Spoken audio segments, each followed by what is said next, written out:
Berasa nggak sih kalau bentar lagi kita tuh udah mau nutup tahun 2025.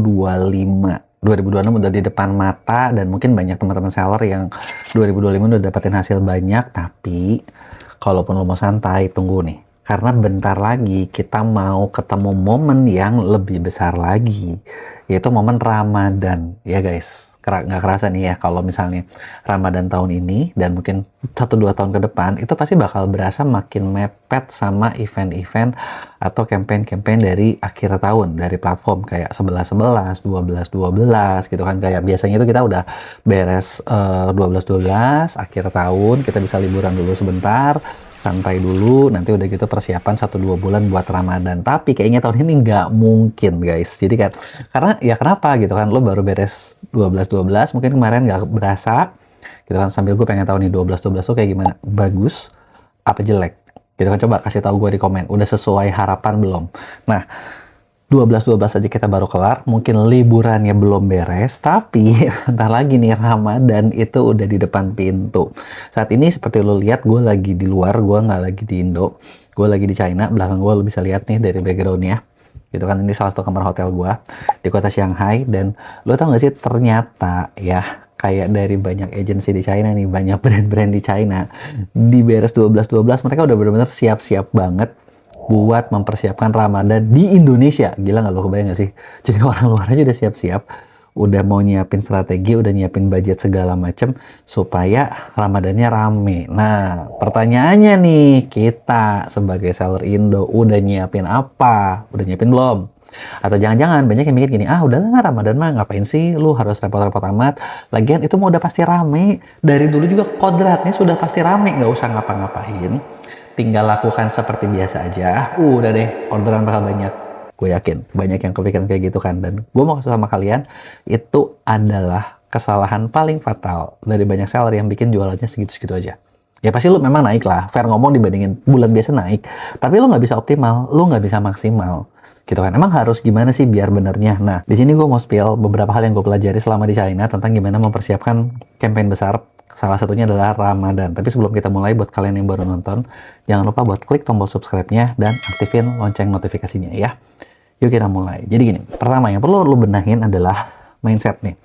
Banyak banget seller yang gue ketemu, mau di event, mau di mana, ataupun banyak juga yang ngobrol sama teman-teman kita, teman-teman konsultan kita di MEA, gitu kan. Mereka tuh banyak yang mikir gini, kan biasanya tim kita suka nanya nih kayak, lu udah nyiapin apa nih buat Ramadan gitu kan. Kita kan punya cukup banyak klien saat ini kalau di MEA ya, di MEA Agency itu kita yang ngerjain banyak kerjaannya dari seller. Jadi kayak bikinin kontennya, bikinin iklannya, bikinin promosinya, ngehandle tokonya dan lain sebagainya. Gitu kan. Jadi kalau seller-seller yang nggak mau ribet bisa kerja sama kita di situ. Nah, kita selalu nanya nih kayak baru beres 12-12, Kak, kakak udah mau target apa nih buat Ramadan? Apa yang bisa kita bantu nih? Mau ngurusin gimana nih? Dan banyak banget seller-seller yang ketika ditanya seperti itu, mereka mikirnya, ya emang harus ngapain gitu kan? Ya udah aja, biasa aja gitu. Nggak perlu digimana-gimanain gitu kan. Ramadan mah nggak usah diapa-apain juga, pasti naik kok. Tiap tahun juga selalu seperti itu. Gitu kan. Nah, ini menurut gua salah satu mindset yang salah. Memang bener sih pasti naik. Tapi pertanyaan gua adalah, lu mau naiknya berapa? Naik 1 juta naik memang, naik 10 juta juga naik, naik 100 juta naik, tapi bisa ada juga seller-seller yang kita kerjain dari tahun-tahun sebelumnya yang bisa naiknya miliaran dalam satu momen, gitu kan. Dan ya masalahnya menurut gue ya, kalau lu bisa naik miliaran, kalau lu bisa naik besar, kenapa cuma naik kecil? Toh ini cuma setahun sekali. Setelah itu ya udah pasti drop sih. Bener gak sih? Setelah itu udah pasti omset lu bakal turun, omset lu bakal kembali lagi. Tapi ketika lu dapat pukulan besar ketika lagi Ramadan itu, gitu kan, ketika lo dapat pukulan besar ya ibaratnya profitnya udah lumayan tebal gitu kan, yang artinya bisnis kalian bisa lebih besar dan kalian bisa mempersiapkan lebih banyak lagi gitu kan ya. Nah ini yang pertama, jadi mindsetnya nih, jangan sampai mikir gini, di Ramadan semua naik, bener, tapi naiknya segimana? Lu mau naik yang lebih gede apa enggak? Lu mau naikin dikit apa enggak? Gitu, karena demandnya tinggi, apakah kalian nggak perlu effort? Nah menurut gua, nah ini nih mindset kayak gini nih yang salah. Karena kalau misalnya kalian berpikir jadinya, gue nggak perlu effort, gue biarin aja. Nah, ini bakal bikin kalian masuk ke perang yang lebih parah gitu loh. Maksud gue kenapa? Sekarang gini, semua seller tahu nggak? Tahu. Banyak nggak seller? Ada nggak seller-seller ngelakuin lebih? Banyak. Tapi ketika kalian biasa-biasa aja, ya kalian bakal ketinggalan. Ini yang pertama, gitu kan. Nah, terus jadi harus ngapain? Yang pertama, yang lo perlu persiapin udah pasti adalah selain stok ya. Gua nggak bahas stok gitu ya. Stok lu memang harus benar-benar lu siapin deh. Stok harus persiapin. Kalau bisa carilah barang-barang yang gua tahu sih kalau misalnya ngomong kayak oke, barang apa nih yang gua harus jual gitu kan. Kan stok tuh ada yang harus dibikin, ada yang butuh waktu produksi dan lain sebagainya. Ya kalau bisa menurut gua adalah lu perlu punya barang yang lu perlu punya stok banyak. Tapi jangan sampai terlalu over. Dan kalaupun misalnya kalian itu udah lagi jalan, gitu kan, ketika lagi jalan nih, itu bisa diproduksi dengan sangat cepat. Itu sih barang pertama yang menurut gue bakal menarik banget. Gitu, kalau gue mau terjun ke bisnis industri barang, retail, gue bakal main di barang-barang seperti itu. Kenapa? Karena ya kalau misalnya gue udah overstock, duit gue juga mati. Gue nggak bisa ngapa-ngapain. Kalau misalnya gue nggak bisa ngapa-ngapain, ya gue juga kan nggak bisa jualan kan. Repot juga gitu kan. Jadi itu adalah PR-PR-nya gitu ya. Nah, tapi kalau misalnya dia nggak bisa di scale up, ya bisnis gue nanti segitu-segitu aja. Itu juga, gue juga bete. Jadi ya kanan kiri salah gitu ya. Nah, terus yang kedua adalah berarti selain stok tadi yang lu persiapkan adalah budget marketing. Budget marketing itu lo harus siapin. Kenapa? Karena kalau nggak punya budget ya udah pasti bisnis kalian juga bakal segitu-segitu aja, kalian bakal kalah. Jadi siapin nih budget. Dan ingat ketika lagi Ramadan, yang namanya biaya iklan itu pasti bakal selalu naik. CPM-nya naik, CPC-nya naik, red card influencer-nya juga naik gitu kan. Kenapa ya? Mereka juga sekarang lagi rame kan, bener nggak? Semua orang pasti pengen ke kreator-kreator yang top gitu kan. Semua orang pasti pengen ke kreator-kreator yang udah rame, yang brand yang udah langganan aja dari sekarang udah nyiapin nih. Mereka udah pengen tahu nih, oke, kreator-kreator siapa yang udah bagus. Jadi artinya di masa peak ini semuanya bakal naik, jadi lu siapin deh budgetnya gitu kan. Nah, kalau lu gak siapin budget, bingung. Nah, terus yang kedua adalah siapin strateginya. Strategi kalian mau gimana nih? Apakah kalian mau banyak konten? Berapa banyak konten yang harus dibikin? Gitu kan. Kalau misalnya dari data yang gue tahu dari TikTok ya, itu mungkin per 1 SKU. Lu bayangin, 1 SKU ya. Bukan, saya mau bikin 100 video kok. Terus buat berapa? Ya, gue punya barang 20 sih. Berarti kan satu barang cuma 5 video ya. Kalau kayak gitu, yang lu lakuin itu cuma kayak naburin garam di lautan. Nggak berasa. Gitu kan. Jadi 1 SKU itu kalian perlu siapin mungkin sampai 10.000 video. 1 SKU itu adalah standarnya. Kalau mau lebih bagus ya lebih banyak, lebih bagus lagi karena pilihannya bakal makin banyak, dan ketika lo jalanin iklan, jalanin ads dan lain sebagainya itu pun bakal lebih bagus. Nah, tapi 10.000 ini juga jangan cuman video nyampah gitu ya. Nyampah tuh gimana? Ya udah deh, kita bikin video dari A B C, terus ya udah cuman diedit-edit beda-beda dikit, yang penting banyak gitu kan. Itu juga lo bisa jadi ya malah kena duplikat. Gitu kan. Jadi memang butuh yang beda-beda banget. Nah, terus gimana cara produksinya? Itu pertanyaannya, bener nggak? Nah, kalau misalnya 10.000 video itu kalian mau kerjain sendiri, menurut gua itu nggak masuk akal. Gitu kan, nggak mungkin. Gitu kan. Lemparin ke pihak ketiga gitu ya. Kayak gua aja jujur di Maya dikasih misalnya satu brand, gua mau nih barang gua 10.000 bikin sendiri semua, harus beda semua. Jujur, kita angkat tangan. Gila, 10.000 tuh gimana ya? Maksudnya konsep idenya meskipun tim kita banyak aja keteteran. Gitu kan. Jadi harus gimana? Yang benar adalah dipecah ke sebanyak mungkin orang. Ya, salah satunya dengan cara apa? Manfaatin kreator. Karena kepalanya beda-beda, otaknya beda-beda, yang ujung-ujungnya videonya pasti beda-beda. Dan backgroundnya, settingnya, layoutnya, semuanya itu pasti bakal beda. Ya, itu maksud gue adalah salah satu cara kalau lo mau mainin di video gitu ya. Itu yang pertama, video.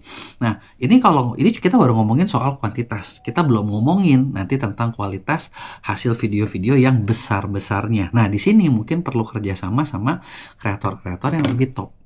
Kenapa yang lebih top? Karena mereka satu, dipercaya. Lu kebayang gak sih kalau misalnya kreator yang udah dikenal, yang dipercaya, mereka baru nongol aja sama kita-kita yang orang biasa nih, gitu kan. Ya, mereka ngomong aja, orang udah percaya gitu loh. Sedangkan kalau kita udah bikin video panjang lebar, udah lama-lama, ya kagak orang percaya. Karena menurut mereka, lu siapa? Bener gak? Meskipun pesannya kalian bagus, gitu. Tapi yang top itu bisa menyampaikan sesuatu yang kita nggak bisa jangkau. Gitu ya, karena ya memang itulah gitu kan bidangnya gitu kan. Jadi ya udah terima aja gitu. Nah, itu kalau misalnya strategi lewat video. Terus ada strategi apa lagi misalnya? Yang kedua, mungkin lo bisa manfaatin tentang live streaming. Live streaming di waktu-waktu khusus, live streaming di waktu-waktu misalnya orang lagi pada gabut. Kapan sih kira-kira orang pada gabut? Ya, tengah malam, subuh-subuh, nunggu sahur, bener nggak? Itu adalah momen-momen peaknya. Cuman pertanyaannya balik lagi, semua orang tahu nggak? Tahu. Yang ujung-ujungnya apa? Makanya gue bilang di awal kan, siapin budget. Karena kalau misalnya semua orang tahu, artinya perangnya disitulah perang budgetnya keluar, gitu kan. Nah, terus udah gitu, apalagi nih, gitu ya, tadi kan kita ngomongin konten, kita ngomongin, apa tuh, live gitu kan. Lu juga perlu persiapkan funnel marketingnya. Jadi kira-kira mau dari mana nih? Jualannya kayak gimana nih strateginya? Apakah dari konten ke live-nya nyambung nggak? Apa ya udah konten-konten sendiri, live-live sendiri, apa-apa sendiri, itu kan berarti nggak nyambung, bener nggak? Yang bagus itu adalah dibikin funnel marketing yang bagus, bukan cuma iklan jualannya. Jadi sebelum-sebelumnya, dari kayak sekarang kita udah siapin awareness-nya. Di awal Ramadan kita udah bom engagement-nya gitu kan, dan ketika udah 1 minggu pertama atau mungkin cuma 4-5 hari pertama kita langsung hard selling habis-habisan gitu kan. Jadwal-jadwal live-nya disiapin, konten-kontennya disiapin, konten-konten jualannya disiapin, kreatornya disiapin, terus kalian juga lihat keyword-keyword apa yang bakal tercipta, lu masuk apa enggak gitu kan. Nah, inilah yang perlu disiapin. Nah, ditambah apa, ini semua nggak akan berjalan kalau misalnya kayak kreatifnya, angle khususnya, itu nggak ada. Jadi udah disiapin storytellingnya dari jauh-jauh hari. Gitu kan. Nah, terus dilempar ke siapa pertanyaannya? Nah, dilemparnya adalah udah pasti ke target market kalian. Data dan audiens yang kalian punya nih. Gitu kan. Dari siapa nih? Dari followers lu. Kalian punya nggak misalnya kayak ngumpulin kayak data pembeli, email list, WhatsApp, retargeting. Nah, ini adalah hal-hal yang bisa kita pakai juga dan kita maksimalin. Gitu kan. Nah, itu tadi adalah beberapa contoh. Biasanya dari gue itu yang gue bahas mulai dari mindsetnya dan beberapa strategi yang bisa lo lakuin supaya di Ramadan ini biar jangan sampai kayak biasa-biasa aja, biar jangan sampai kayak ya udah naik sih tapi nggak berasa. Kan kalau naik nggak berasa sayang banget ya, karena ini adalah momen terpenting dalam 1 tahun yang kalian perlu maksimalin. Karena setelah momen ini ya biasanya ya penjualan ya cenderung cukup flat, cukup stabil gitu. Karena itu adalah beberapa hal yang kita bisa lakuin gitu. Karena strateginya kayak tadi, nah gue tahu nih mungkin ada beberapa teman-teman yang, aduh kalau misalnya produk ini bisa nggak ya, kalau produknya gue beda bisa nggak ya. Nah kita punya juga satu program namanya program pendampingan, di mana di program pendampingan ini gue udah siapin tim konsultan buat ngebantu ngebedahin mulai dari toko kalian seperti apa, dari tokonya kayak gimana, kompetitornya seperti apa, strateginya kayak gimana, cara eksekusinya seperti apa. Jadi kalau misalnya buat kalian yang butuh didampingin, nah tim kita bakal ngedampingin kalian, dan dari rata-rata data yang gue lihat nih, 80% klien yang kerjasama kita udah siapin goal setting pasti di awal, itu rata-rata nyampe dari targetnya gitu. Artinya ya hasilnya cukup oke gitu. Karena kalau lo nggak punya tim, lo juga bisa kerjasama sama pakai tim kita yang ada di MEA gitu. Jadi kita bisa bantuin kerjain, eksekusiin berbagai hal yang tadi udah gua sebutin. Nah kalau ada yang lo mau tanyain, tulis di komen, gue bakal jawab di Q&A. Jangan lupa juga buat like dan share.